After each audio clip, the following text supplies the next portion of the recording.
გამარჯობა. Ამ ვიდეოში დავიწყებ ბაშპლემის ფილის ტექსტის ჰორიზონტალური ხაზების ანუ სტრიქონების ცალკეული სიმბოლოების გაშიფვრის შესახებ ინფორმაციის მოწოდებას, რათა მაყურებელს სრული სურათი შეექმნას იმის თაობაზე თუ როგორ შევძელით ამ ტექსტის გაშიფრვა და არის თუ არა იგი სწორად ანუ მართებულად გაშიფრული. აი აქ არის გრაფიკული წარმოდგენილი და ცალკეულად განვიხილავთ ყველაფერს. ფილის ვიზუალური დათვალიერების შემდეგ, როგორც წინა ვიდეოში გიამბეთ, ყურადღება გავამახვილეთ B ხაზის მეორე სიმბოლოზე. ჩვენ ხაზებით აღნიშნავთ B ჰორიზონტალური ხაზი და აი აგერ გვაქვს მისი ფრაგმენტი, რომ უფრო კარგად დავინახოთ. აი ამ სამ ხაზზე გავამახვილეთ ყურადღება, როცა სწავლობდით ვიზუალურად ამ ტექსტს. სამი ჰორიზონტალური ხაზი. სხვა წყაროებიდან ვიცოდით, რომ ის იყო ციფრი 3. ინტუიციით კი მივხვდით მისი წინა სიმბოლო IS, აი აქ ფრაგმენტი გამოტანილი, იქნებოდა სიტყვა. ამიტომ ჯერ ამ ხაზის გაშიფრვა დავიწყეთ, ამისი მთლიანად და მივყევით ბოლო ხაზამდე. ჩამოვყევით ქვევით და შემდეგ გავშიფრეთ პირველი ხაზი, ანუ ახაზი. შემდეგ გადავინაცვლეთ პირველ ხაზზე. ჩვენ არაფერი არ მოგვირგია და არც ტყუილები დაგვიწერია. პირიქით, კვლევაში ხაზგასმით აღვნიშნეთ გაშიფრის მიმდინარეობის მთელი პროცესი და ეს კვლევა მოიცავს დაახლოებით 150%-ს. B ხაზის გაშიფრის შემდეგ ინტუიციურად იმასაც მივხვდით, რომ ტექსტი სავარაუდოდ მოგვითხრობდა ბიბლიური თემის იმ ნაწილზე, რომელიც აღწერდა წარღვნის შესახებ უფლის გაფრთხილებას ნოეს მიმართ.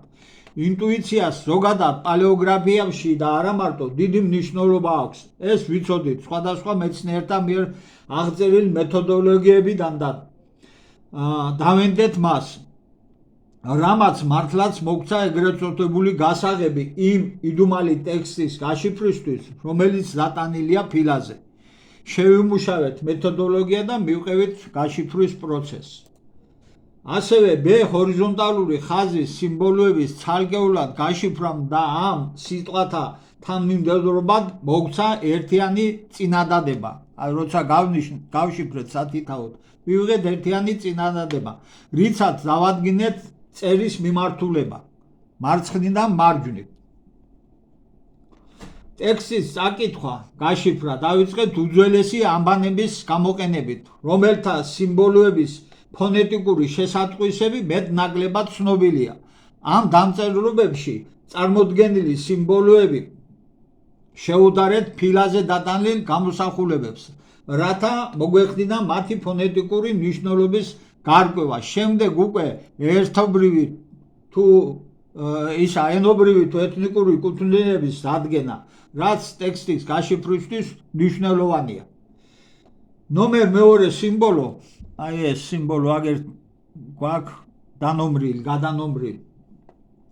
სამი ჰორიზონტალური ხაზი არის წარმოდგენილი მეორე, ასე რომ ვთქვათ, პირველი ეს არის მეორე სიმბოლო. მისი მნიშვნელობა, როგორც აღნიშნეთ, ვიცოდით ბანგლას, ანუ ბენგალური დამწერლობის ცხრილიდან და ის აღნიშნავდა ციფრ 3-ს. ამან გაგვიადვილა სხვათა შორის B ხაზის გაშიფრა. ნომერ მეორე სიმბოლოს ეს წინა არსებული ნომერ პირველი სიმბოლო IS თავისავად იქნებოდა სიტყვა, რომელიც მხოლოდ ამ ნომერ პირველ სიმბოლოს შეესაბამებოდა, რადგან რიცხვით სიმბოლოსთან სიტყვითი მნიშვნელობის მქონე სიმბოლო არ იქნებოდა დაჯგუფებული. აი ესენი ერთად არ იქნებოდნენ დაჯგუფებული, როგორც მისი ნაწილი, მარცვლოვანი ან ანბანური, თუნდაც იდეოგრამულ იეროგლიფული განსაზღვრებით.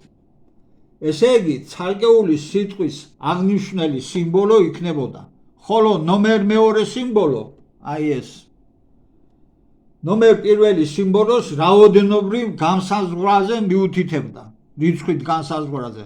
რაც შეეხება ნომერ პირველ სიმბოლოს, მისი იდენტიფიცირება მოახდინეს Y სილაბარის ნიმუშებთან, რომლის იდენტური სიმბოლოები ასევე საქართველოს ერთ-ერთ რეგიონში, ხევსურეთშია აღმოჩენილი ქვის დეტალებზე.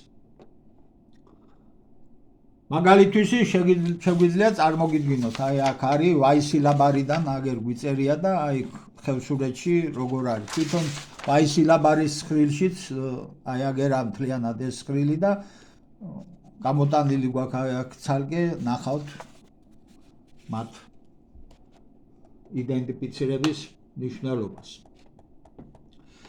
ჩვენ შევსწავლილი გქონდა უამრავი უძველესი დამწერლობის ნიმუშები და კარგად ვიცოდით, რომ ეთნოსთან თანამედროვე გენეტიკურმა კვლევებმა, ასევე თანამედროვე არქეოლოგიურმა აღმოჩენებმა, რაც სხვადასხვა ფორმითა თუ მნიშვნელობით მრავლად გვხვდება უძველეს წერილობით და ისტორიულ წყაროებში, უდაოდ დაადასტურეს როგორც ერთიანი ენის, ასევე ერთიანი დამწერლობის არსებობა კაცობრიობის განვითარების უძველეს ეტაპს, რაც აქამდე უარყოფილი იყო, თუმცა ბიბლია, სხვადასხვა ისტორიული წყარო და თუნდაც გასულ საუკუნეებში აღმოჩენილი არქეოლოგიური არტეფაქტები პირდაპირ მიუთითებდნენ ამ კავშირებზე. ამ საკითხებზე ჩაწერილი გვაქვს ვიდეოები, წინა ვიდეოები და თქო შეგიძლიათ უყუროთ და მაინც შეგახსენებთ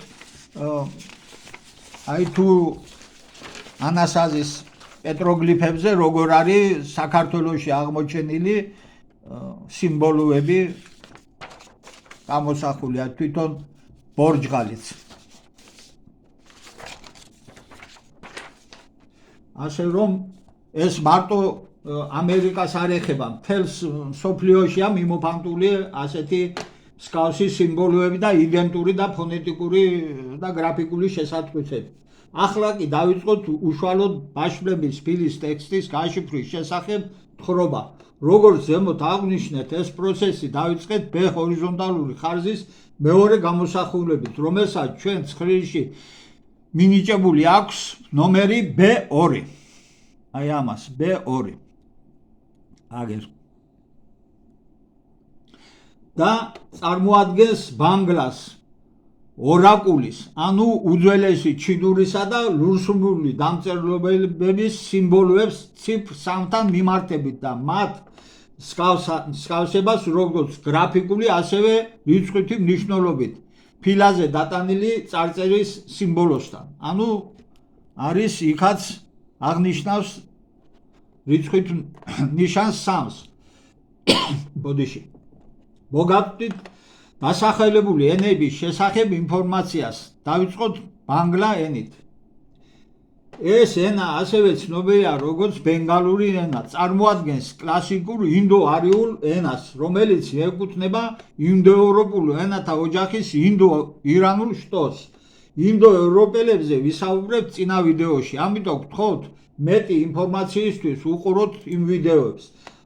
რატომღაც ქართველ საბჭოთა და ბოდიში პოსტსაბჭოთა მეცნიერებს ეგონათ, რომ გრაფემათა, ანუ სიმბოლოთა მნიშვნელობის დადგენისას არ შეიძლება ტერიტორიულად და ქრონოლოგიურად დაშორებული დამწერლობის ურთიერთ შედარება, მაგალითად ვაისილაბარის და ვთქვათ ბაშფლების ფილის სიმბოლოების, რაზეც ასევე დადასტურებული პასუხი გვაქვს გაცემული წინა ვიდეოებში. ბაშფლების ფილის ტექსტის გაშიფრასთან დაკავშირებით და გთხოვთ უყუროთ.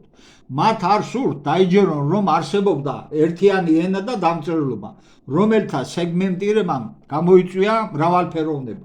ასევე თვლიან საბჭოთა მეცნიერები, რომ დამწერლობათა მსგავსების შემთხვევაში ისინი ერთმანეთთან დაკავშირებული უნდა იყვნენ ერთიანი კულტურული გარემოთი, რომელთა არეალს საზღვრავენ მცირე მანძილებით. კონკრეტულად კი ვერ დავადგინეთ ეს სივრცე კილომეტრებში რამდენია, თუმცა ჩვენ წინა ვიდეოში და აქაც ვისაუბრეთ გაცილებით დიდ მანძილებზე, ვიდრე ეს მეცნიერები თვლიან და აღნიშნეთ, რომ კაცობრიობის ცივილიზაციის საწყისი ეტაპიდან შეინიშნება ერთიანი კულტურული სივრცის არსებობა და გავლენა ურთიერთ ადრეულსა და შემდგომ შობილ კულტურებს შორის. ახლა კი გადავიდეთ ორაკულის დამწერლობაზე, ბანგლაზე ვისაუბრეთ, რომელიც თავისთავად ასევე არის უძველესი კულტურების ერთიანი სივრცის ნაწილი. არქეოლოგიური გათხრების არეალში სოფელ ჰაოდუნში, ჰენანის პროვინცია ან იანგის რაიონში, სადაც ათასობით ძვალი და კუს-ჯავშანი აღმოაჩინეს, რომლებზეც ძველი ჩინური სიმბოლოები იყო დატანილი, წარმოდგენილია გვიან შანგის დინასტიის მეფობის დედაქალაქის სხვადასხვა სახის აღწერა. გვიან შანგს ასევე უწოდებენ ინს, ძველი წელთაღრიცხვის მე-14 საუკუნეა. ბევრი წარწერა შეიცავდა ციფრულ ინფორმაციას ბრძოლაში დაკარგულ ადამიანებზე, ბრძოლაში დაკავებულ ტყვეებზე, ხელშეწირვის რაოდენობაზე, ნადირობისას დახოცილ ცხოველების რაოდენობაზე, დღეების ან თვეების რაოდენობაზე და ასე შემდეგ. გაჩვენებთ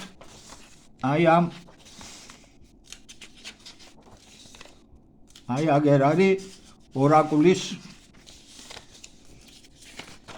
ცხრილი, სადაც აღმოჩნდა ეს ჰორიზონტალური სამი ხაზი. თოთ რომ კარგად დააკვირდო. ჩვენს მიერ ნახსენებ ბენგალური დამწერლობის რიცხვით მნიშვნელობის ამ სიმბოლოს, ესე იგი სამ ჰორიზონტალურ ხაზს, გაცილებით ღრმა ფესვები ჰქონია. ასეთი სიმბოლო, ეს სამი ხაზი, ხომ ხედავთ, აღმოჩენილია ორაკულის ძვლის დამწერლობაში, სადაც ასევე რიცხვ სამს ნიშნავს და თარიღდება ძველი წელთაღრიცხვის 1244-1197 წლებით. თუმცა ორაკულის ძვლის დამწერლობის ნიმუშები კიდევ უფრო ძველიცაა. მინიმუმ 700-800 წლის არსებობის ისტორია აქვს წარსულში და უტოლდება დაახლოებით ძველი წელთაღრიცხვის მესამე ათასწლეულის მეორე ნახევარს, ანუ ბოლოს. საბჭოთა და პოსტსაბჭოთა მეცნიერებს სამ ხაზთან მიმართებითაც ჰორიზონტალური ან ვერტიკალური თუ იყო ჩამოყალიბებული ჰქონდათ უცნაური მოსაზრება და ამ საკითხს განმარტავდნენ ასე: ზოგადად ძველ დამწერლობებში რიცხვ სამის გამოსახატავად სამი სიმბოლო ფრჩხილებში სამი ხაზის, სამი ლურსმნისა თუ ჯოხის ფორმის ნიშანი და ასე შემდეგ ხშირად გამოიყენებოდა, რაც ზოგადად ტენდენციას უფრო გამოხატავს, ვიდრე კონკრეტულ დამწერლობის გავლენას. მოგვიტევეთ, მაგრამ ამაზე დიდი სისულელე ბევრი არ შეგხვედრია.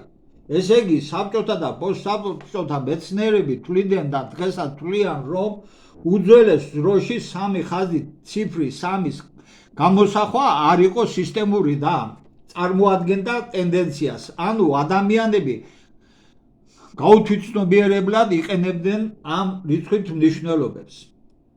ცხრილში თუ დააკვირდებით 100, 200, 300, აქ ამ ცხრილში მთლიანად დააკვირდით 200, 300, 400 რიცხვით მნიშვნელობებს, მათში შესაბამისად არის ჰორიზონტალური ხაზების რაოდენობა, ანუ არის სისტემური ხასიათისა. ხდება სხვა უძველეს დამწერლობებშიც ეს ჰორიზონტალური ხაზები. როგორც ხედავთ, ორაკულის ძვლის დამწერლობაში რიცხვი 3, 300, 3000 ყველა სამი ხაზით არის წარმოდგენილი. 300 და 3000 შემთხვევაში დამატებით ნიშანთან ერთად. თავზე აქვს ნიშნები. იმედია ხვდებით რაზეა საუბარი და ამ სიტყვის სისტემური მნიშვნელობაც იცით. მესამე დადასტურება, აქადური ლურსმული დამწერლობა. ბაშმლების სიმბოლოს ეს სამი ხაზი მსგავსად ციფრი 3 წარმოდგენილია როგორც სამი პარალელური, ასევე ამდენივე ჰორიზონტალური ლურსმული სიმბოლოთი. ბოდიშით, აქ დააკვირდით, აქ ვერტიკალურადაც არის და ჰორიზონტალურად აქ ორი ხაზი და აქ სამი ხაზი.